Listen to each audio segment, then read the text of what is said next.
যখনই বিপদে পড়ে যাবেন ঘাবড়াবেন না, এই তিনটি দোয়া করবেন।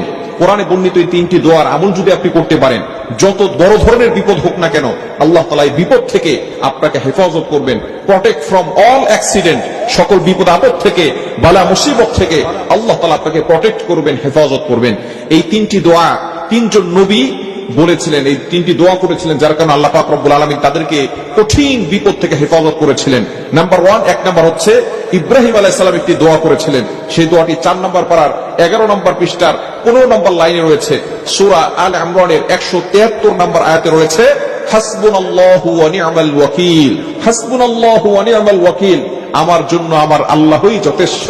আপনি যদি এই দোয়াটা পড়তে পারেন, কঠিন বিপদে ইব্রাহিম আলাইহিস সালাতু ওয়াস সালামকে যখন নমরুদ আগুনে নিক্ষেপ করবে, এমন সময় ইব্রাহিম আলাইহিস সালামের কাছে জিবরাইল আলাইহিস সালাম এসে বলতেছেন যে আপনার যদি কোনো সাহায্যের প্রয়োজন হয় আমার কাছে বলেন।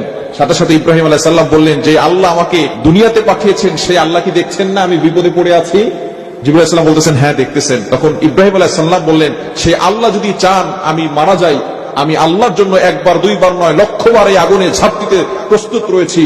আর ওই আল্লাহ যদি চান আমাকে হেফাজত করবেন, তাহলে দুনিয়ার কারো সাহায্যের প্রয়োজন নেই, আমার আল্লাহ আমাকে হেফাজত করবেন। বলেন সুবহানাল্লাহ। তখন ইব্রাহিম আলাইহিস সালাম এই দোয়াটা পড়েছিলেন, হাসবুনাল্লাহু ওয়া নি'মাল ওয়াকিল, আমার জন্য আমার আল্লাহই যথেষ্ট। আপনি যদি বিপদে পড়ে এই দোয়াটি পড়তে পারেন, হাসবুনাল্লাহু ওয়া নি'মাল ওয়াকিল, সূরা আল ইমরানের 173 নম্বর আয়াত, হাসবুনাল্লাহু ওয়া নি'মাল ওয়াকিল, হাসবুনাল্লাহু ওয়া নি'মাল ওয়াকিল, এতটুকু যদি পড়তে পারেন আল্লাহ তাআলা কঠিন থেকে কঠিন বিপদ থেকে আপনাকে হেফাজত করবেন। নাম্বার 2, দ্বিতীয় নাম্বার দোয়া হচ্ছে নূহ আলাইহিস সালাম এই দোয়াটি করেছিলেন। সূরা কমারের 10 নম্বর আয়াতে রয়েছে, রব্বি ইন্নী মাগলুবুন ফান্তাসির, রব্বাহু আন্নী মাগলুবুন ফান্তাসির। নূহ আলাইহিস সালাম এই দোয়াটা করেছিলেন, রব্বি ইন্নী মাগলুবুন ফান্তাসির। আপনি আপনার রবের কাছে সাহায্য প্রার্থনা করছেন। আপনি যদি আপনার রবের কাছে সাহায্য প্রার্থনা করেন, আল্লাহ পাক রব্বুল আলামিন অবশ্যই আপনাকে কঠিন থেকে কঠিন বিপদ থেকে হেফাজত করবেন। নূহ আলাইহিস সালাম 950 বছর দাওয়াত দিয়েছিল, মাত্র 80 থেকে 82 জন মানুষ দিনটাকে কবুল করে নিয়েছে, বাকি কেউ এই দিনকে কবুল করে নেয় নাই। ফাইনালি নূহ আলাইহিস সালাম আল্লাহর কাছে